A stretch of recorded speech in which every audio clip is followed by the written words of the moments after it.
This 10-year league veteran continues to come up with quality minutes and unquantifiable contributions as the Beermen starting center. Standing at 6'6", number 4, the champion, Doug Daria Pena.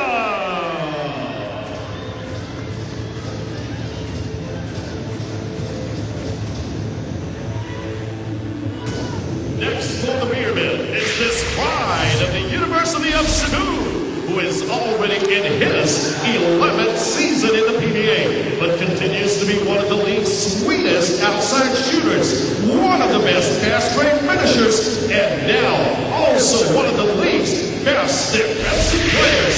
Standing at 6'2", number 7, the Cebuano hotshot, Donald Antiveros.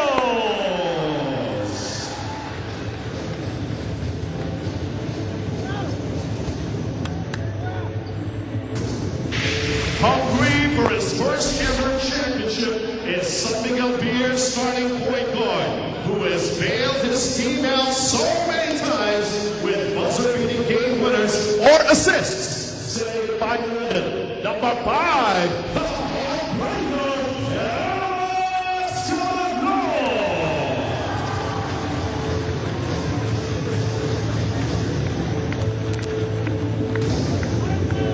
This overall pick in the 2006 draft was recently named top performer of the eliminations and quarterfinals. He was also the hero in the Beermen semi-series clinching Game 6 win, and is also among the official candidates for best player of the conference honors. Standing at 6'4", number 29, Owen Santos.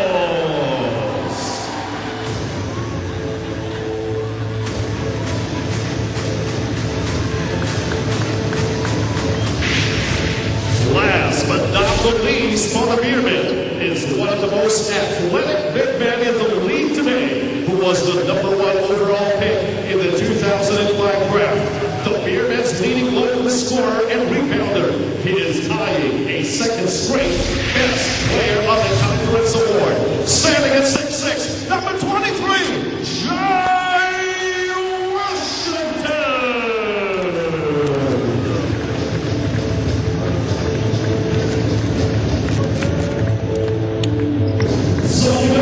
Coaching staff is headed by rookie head coach Otto Agustin, assisted by Kimoy Navales, Gia Vanilla, Pino Harancho, and Freddie Ahuda. Team manager, the director, Hector Calva. Defense, your San Miguel Beermen.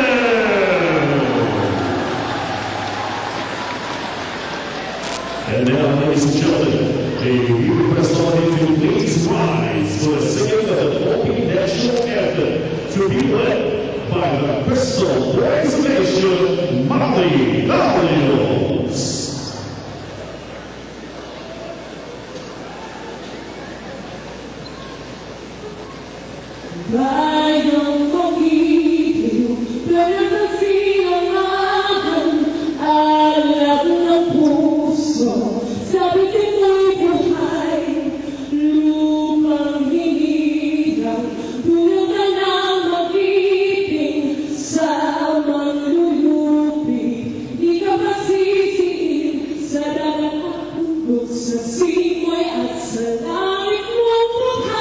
May bilang ang tulaw, awit sa paglayang minamahal.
going to be exciting to watch. You got two strong teams going head-to-head, but at the end of the day, it's going to be who wants it more. We have a bitter taste in our mouth what's happened to us over the past couple of years. We're going to try to go out and play hard as we can.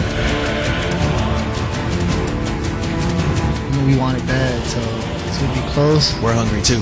Whatever I have, you'll see it. Walang imposible. We have fresh taste of bitterness in our mouth last conference. Wala nang mas gugutom pa sa pagkapanala kundi sa akin. Nothing drives me more than the thrill of competition. We're ready. It's going to be a war.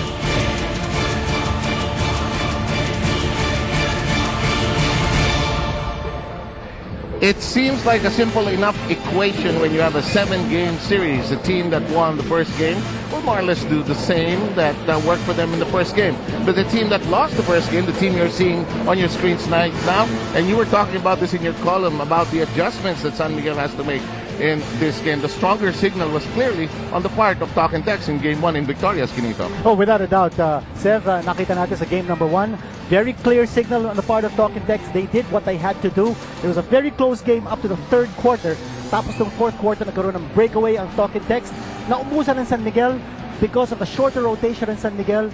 Talk and Text went to its deeper bench and got the job done. You know, there is really so much to talk about. In fact, we even have Richard Del Rosario and Coach Yengia waiting downstairs. We'll get to them in a short while. But you were beginning to talk about the stronger signal. Well, you take a look at the fast break attempts that Talk and Text. Now, because 9 players logged at least 20 minutes compared to only 5 for San Miguel, mas marami yung distribution of minutes, mas marami yung distribution of wealth ng Talk and Text. And you see that in the fast break points. No? With fresher legs, they were able to score 19 transition points as against only 8 for San Miguel.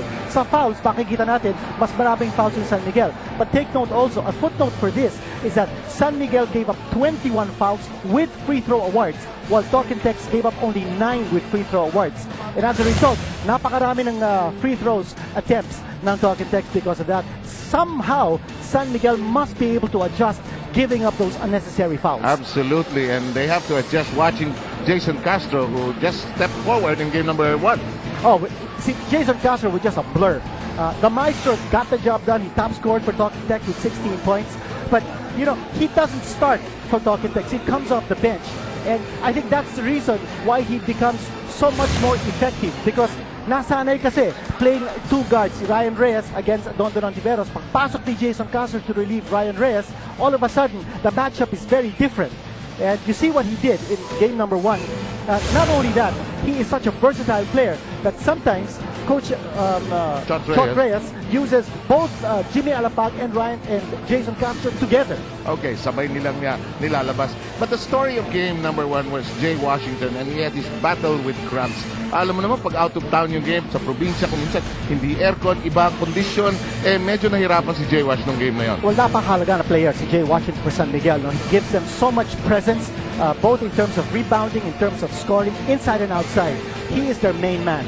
In the Ginebra San Miguel series, in the 4 games that San Miguel won, he averaged close to 20 points. In the 2 games that they lost, he averaged less than 10 points. But you see the comparison here. In the first half and the second half, in game number 1, yung points na ginawa niya, playing 20 minutes, and in the second half, playing only 9 minutes, he was hobbled. He had cramps on both legs, and he really was not 100% in that second half. And we all know what happened in that game number 1. In the fourth quarter, with crippled Washington sitting on the bench, Talk and Text started that fourth period with a 10-0 bliss, and that did it. And you all know why Jay Wash wants to win this particular series. But I'd like to bring along Richard and Coach Yang Giao at this point. It seems, gentlemen, that fourth quarter was critical for San Miguel. They couldn't score, and then Talk and Text just turned it on defensively and offensively. Richard, Coach Yang? Well, you know, Sev, Kinito, fourth quarter is really my favorite quarter because when I was still playing for Coach Yang, dito niya ako pinapasok. Kasi sariwa pa ako, hindi niya ako ginamit for the first 3 quarters. Dito sa first 3 quarters. We're talking about game 1 Coach Yang, no? Fourth quarter, sabi nga nila, San Miguel spotted. Mukhang Talk and Text showed the deeper bench in that game. Yes, before everything else, Richard, it's an honor for me to be doing this again, especially with my former star player, si Richard. Yung fourth quarter, we're actually talking here about clutch time. It's defense time for Talk and Text. That was the time they really poured it on. And the big difference was the speed of Talk and Text. And really, they were able to neutralize the size difference between them and San Miguel. ang ganda talaga na idinipensa ng Token Tex dito sa fourth period. Yan, makikita natin, we can see the points here, 10-point difference for in favor of Token Tex. Field goals, 47% really shows that San Miguel did not play defense in that fourth quarter. Free throws, 13 attempts. Well, medyo mababa yung percentage ng Token Tex, but that's still 13 attempts, 5 assists, and 4 turnovers for San Miguel, which to me is really surprising in the fourth quarter. All right, and another interesting story in game number 1 was, of course, the story of one of the star players here of Token Tex. We're talking about Ryan Reyes. Of course, everybody knows by now that Ryan Reyes lost his brother before the start of this final series, but he was able to block out that family misery, and he was able to perform well and help his team to victory. Well, you know, Ryan Reyes was playing for me in the national team, and doon pa lang I knew he was really tough mentally, and he really showed that in that game, last game against San Miguel. Played well even with the broken heart, even with the situation as it was. Pero that's where you see the good guys separate the men from the boys. Ika nga. Ryan Reyes will be missing game number 3, kaya nga gusto niya manalo na ngayon on Token Tex and make it 2-0 over the San Miguel Beermen. Going over to the other side of the fence, we're going to talk about Alex Cabagnot. Alex Cabagnot is known now in this conference especially as the heartbreak kid. And right now, mukhang siya yung heartbroken because, you know, he had decent numbers in game number 1. But sadly for him and for his team, it was not enough to propel San Miguel to victory. Well, Alex has to step up, especially offensively. Kung lalo na Jay Washington wasn't really up to his real game. Yes. And Arwin Santos was missing a lot of shots. So he has to take the cudgels on for San Miguel offensively. But, you know, Alex's job is really to run the team. It's not really to score. Yes. He needs to score at certain moments in the game, and he does that.